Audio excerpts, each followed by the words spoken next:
बिरहा महासंघ के राष्ट्रीय अध्यक्ष माननीय राजकुमार यादव जी आए हुए हैं। मैं इनसे कुछ विशेष बातों पर चर्चा करने आया हूं। सर नमस्कार। जय भीम।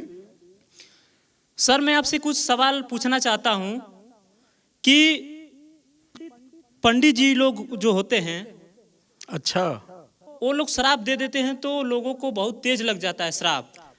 तो पहले एक बात ये भी बता दीजिए कि आपके गांव में कितनी पंडितों ने शराब दे दिया जो लग गए, जो कोढ़ी कादर हो गए, किसी को जानते हैं कि सुने हैं केवल? राजकुमार यादव जी, बहुत लोग डरते हैं। अच्छा, मैं भी डरता शराब हूं से जी, कि पंडित जी लोग जो कह देते हैं वो हो जाता है जी। तो वरदान भी देते हैं जी। पंडित जी लोग, वरदान भी देते हैं जी। उनको एक पाव चूरा और एक पीढ़िया भेली दे देंगे तो कहेंगे कि जाओ भैया राजा हो जाओ जी। तो बहुत लोग राजा भी हो पंडित गए जी होंगे। लोगों से लोग इतना डरते हैं कि अपना न पेट भर के उनका पेट भरते हैं, इसलिए कि क्योंकि वो खुश हो जाएंगे तो मुझे कुछ वरदान दे देंगे। अच्छा सर, मगर आपको वो आप बुरा भला कहते रहते हैं उन लोगों को कि दान नहीं देना चाहिए, बहुत कुछ कहते हैं सर। तो मैं यही पूछना चाहता हूँ आपको कि आप शराब से डर नहीं लगता है? वो दे देंगे आपको शराब। बहुत बहुत धन्यवाद करता हूँ, सादर जय भीम नमो बुद्धाय करता हूँ। देखिए, मैं हूँ बुद्ध पुजारी जी। जो व्यक्ति बुद्ध को जान गया उसका पूरा जीवन शुद्ध हो गया जी। जो भीम को जान गया वो ज्ञानी हो गया। तो मैं तो बुद्ध को और भीम को मानता हूँ। अब रहा सवाल शराब और वरदान का, तो शराब वरदान जो देश के गुलाम लोग हैं जी, उनको लगता है। मैं कर्मों पर भरोसा करता हूँ, शराब और वरदान पर भरोसा नहीं करता। इस देश में हम दान देने वाले लोग हैं जी। हम दान मांगते नहीं, हम दान देने वाले लोग हैं। हमें शूद्र बना दिया गया और जो दान लेता है जी, वो इस देश का सबसे श्रेष्ठ बन के बैठा है। श्रेष्ठ ब्राह्मण जी। भीख मांगता है। अब मुझे आप ये बताइए कि भीख मांगने वाला बड़ा हुआ कि भीख देने वाला बड़ा हुआ? यहाँ इतना उल्टा है कि भीख देने वाला शूद्र है, सेवादार है, चौपट है, बेकार है, और भीख लेने वाला यहाँ का सबसे बड़ा देवता समझा जाता उसे। जी। उसका चरण धो करके जी। उसका लोग घर में छिड़कते हैं। क्या है ये? मानसिक गुलामी है। मैं तो कह रहा हूं कि देश के जितनी ब्राह्मण है, भारत के जी, जितनी ब्राह्मण इकट्ठा सभी लोग एक साथ मिल करके शराब दे दे मुझे, आपको नहीं मैं डर देखूं लगता? तो क्या होता मुझे। जी। शराब और वरदान से कुछ होता है? तुम्हारा पेट भर गया, तुमको लूट लिया, तुमको कहा जाओ बेटा तुम राजा बनोगे, उसको पैसा नहीं दोगे, कहे कि जा तू एकदम चौपट हो जीबा। ये उनकी भाषा है समाज को ठगने की। शराब और वरदान नहीं है इस देश में, शराब वरदान होता ही नहीं है। इसके पहले तो आप मानते थे राजकुमार यादव जी? जब मानता था तब मैं अज्ञान था, अज्ञानता में मानता था। लेकिन जब मैं बुद्ध को पढ़ा, जी, बाबा साहब को पढ़ा, पेरियार को पढ़ा, ललई यादव को पढ़ा, छत्रपति साहू जी को पढ़ा, ज्योतिबा फूले को पढ़ा, तब मुझे सच्चाई पता चल गई। और आज हमारा समाज इन महापुरुषों को न पढ़ रहा है, न महापुरुषों को जानने का प्रयास कर रहा है। हमारे समाज को आज भी ये पता है कि हमको जो नौकरी मिली, जो सम्मान मिला, जो अधिकार मिला, जो शिक्षा मिली, ये डी काली दुर्गा भगवती के नाम से और उनकी कृपा से मिली। जिस दिन समाज सत्य हमारा समझ गया उस दिन यहाँ से शराब वरदान स्वर्ग नरक सब खत्म। जी। आज इस देश में पिछड़े समाज, मूल्यवासी समाज को समस्या की सबसे बड़ी अगर कोई जड़ है जी, तो केवल शराब, वरदान, स्वर्ग नरक। जी। तो अभी मुझे एक बात का ध्यान आ गया। एक बार इसी तरीके से जी,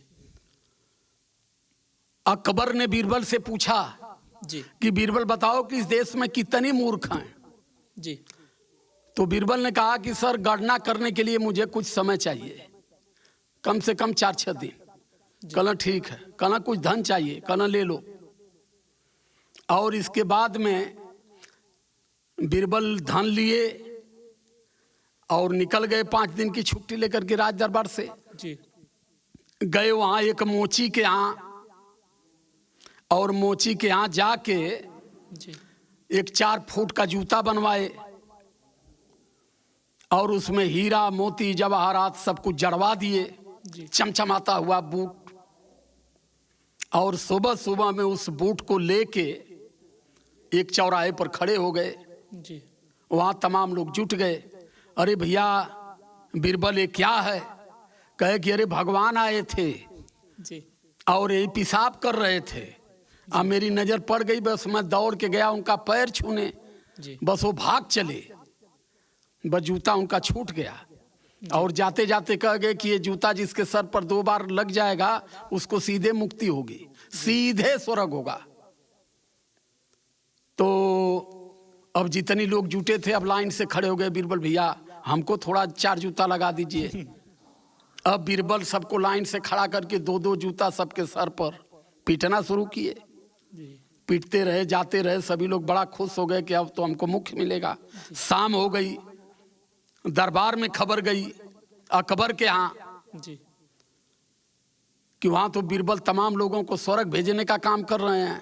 जी सर आप यहाँ बैठे हैं, तो अकबर भी आए, चलूं देखूं कैसे भेज रहा है। जी तो आए तो कहे कि क्या कर रहे हो बीरबल? तो कहे सर यही सबको जन्नत भेज रहा हूँ। जी अभी ये जो ये खुदा का जूता है, जी ये जूता जिसके सर पर लग जाएगा उसको सीधे जन्नत नसीब होगी, फिर जन्नत के लिए और कुछ करना नहीं पड़ेगा। तो अब चूंकि अकबर बादशाह थे जी तो कहे बाबू ऐसा करो कि सबको 2-2 जूता दे रहे हो, मुझे 4 जूता दे दो, क्योंकि मैं राजा हूं। जो स्वर्ग में जो जन्नत में सबसे ऊंचा स्थान है, जी फिर मैं वहां बैठूंगा। कहना बिल्कुल हुजूर। जी अकबर गर्दन झुकाए और बीरबल उसी पर धार धार 4 जूता मारे। इसके बाद में चले गए। जब सुबह हुई बीरबल दरबार में पहुंचे जी तो बादशाह ने पूछा क्या हुआ बीरबल, मूर्खों का पता लगाया? कहना कि जी सर, पहले तो मैं 70% के चक्कर में था, लेकिन इस देश में मूर्ख 99% है और उस 99% में एक आप भी हैं। जी क्योंकि जूता 4 फुट का था, सबको भरोसा हो गया जी कि ये भगवान के सिवा वो उतना बड़ा जूता कोई पहन ही नहीं सकता, क्योंकि भगवान का पैर भी 4 फुट का होगा।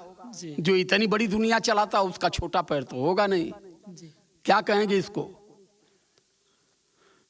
तो कहानी जो तर्क पर जिसने इसको बनाया है, मैं उसको धन्यवाद देता हूं कि समाज को समझाने के लिए जी इस देश में एक तरफ लोग कहते हैं कि भगवान का कोई रूप रंग नहीं है, भगवान को कोई देखा नहीं है, भगवान को कोई मानता तो है लेकिन जानता नहीं है, न देखा है। लेकिन मैं ये पूछना चाहता हूं कि 33 करोड़ देवी देवताओं की जो मूर्ति बनाई गई है, कौन सा कलाकार, कौन सा शिल्पकार देख करके उस मूर्ति को बनाया है? जी मैं उस बेवकूफ को खोज रहा हूं जिन्होंने दलित भगवान हनुमान को गधा की मूड़ी, सुअर की मूड़ी, घोड़ा की मूड़ी, जी कुत्ते की मूड़ी लगा के 7 मूड़ी लगा के बना दिया कि हनुमान जी 5 मुखी हनुमान एक बार बने थे। सारी मूड़ियां थी उनके पास। परम पिता परमेश्वर ब्रह्मा जी के पास 4 मूड़ी, 1 मूड़ी को शंकर ने काट दिया, फिर भी 3 मूड़ी। जी राक्षस किसको कहते हैं? माने आज देश में 3 बाजू की बिटिया अगर पैदा ले ले तो उसकी शादी नहीं होगी, जी लेकिन 4 मूड़ी का जो व्यक्ति है, कौन देखा था उसे? लेकिन हमारे पंडित जी लोग कहते हैं कि हम उनके मुंह से पैदा हैं। कभी कभी मेरे भी समझ में आता है कि 4 मूड़ी थी तो 4 मुंह भी था, चारों मुंह से इनको पैदा किए होंगे, बारी बारी से, कभी इस मुंह से, कभी उस मुंह से, कभी इस मुंह से। पंडित जी लोगों को मैं नहीं कह रहा हूं, जी वो लोग स्वयं कहते हैं, उनके ग्रंथों में लिखा है कि हम ब्रह्मा के मुख से पैदा हैं, जी छतरी उनके बाजुओं से पैदा है, बैस उनकी नाभ से पैदा है, और इस देश का पिछड़ा मूल निवासी समाज उनके तारू से पैदा है। लेकिन समाज को मैं क्या कहूं, बड़ा दुख होता है मुझे कि जिस देश में बाबा साहब जैसे विद्वान जिनको पूरी दुनिया पूज रही है, जी ये समाज बाबा साहब को नहीं समझ पा रहा है। तथागत भगवान गौतम बुद्ध इसी भारत में जन्मे, इसी उत्तर प्रदेश, बिहार, नेपाल के बॉर्डर पर जन्म हुआ। पूरी दुनिया में 58 देशों ने उन्हें अपना भगवान मान लिया, लेकिन भारतवासी नमो बुद्धाय करने में उनको शर्म आती है, जो भारत के दुर्भाग्य का सबसे बड़ा कारण है। और आप जो बात पूछे हैं सराप और वरदान, ये मूर्ख दिमागी रूप से जो गुलाम है वो मानते हैं, मैं नहीं मानता हूं। मैं तो चैलेंज कर रहा हूं कि भारत के जितने ब्राह्मण हैं एक साथ श्राप दे दे मुझे कि मैं भस्म हो जाऊं, या तो एक साथ श्राप दे दें मैं देश का प्रधानमंत्री बन जाऊं, मैं विरोध करना बंद कर दूंगा। लेकिन दोनों में से एक नहीं हुआ तो मैं इनको मानने वाला नहीं हूं, तो मेरी लड़ाई जारी रहेगी। राजकुमार यादव जी, आपकी बातों से यह स्पष्ट होता है कि आप शराब से नहीं डरते हैं। लड़बक हो तुम भी क्या जी, एकदम शराब से क्यों डरते? शराब क्या चीज होता है? शराब से मूर्ख जो हैं वो शराब से डरते हैं जी। शराब नहीं, कर्मों पर भरोसा करो। अच्छा जो व्यक्ति कर्म करेगा वो उसको किसी से डरने की जरूरत नहीं है। राजकुमार यादव जी, शराब, वरदान, स्वर्ग, नरक, ये सब चूतियों का खेल है। ये वही बेवकूफ ही इसको मानते राजकुमार हैं। यादव जी, पूरे लाइव न्यूज में मुझे आप बेइज्जत कर रहे हैं। बेइज्जत नहीं करा, सवाल ऐसे पूछोगे भैया ना तो हम किसी को भी कुछ कहते हैं। हमसे सवाल करने के लिए बड़ी सावधानी से पूछा करो। जी चलिए राजकुमार यादव जी, बहुत बहुत धन्यवाद। सादर जय भीम, नमो बुद्धाय।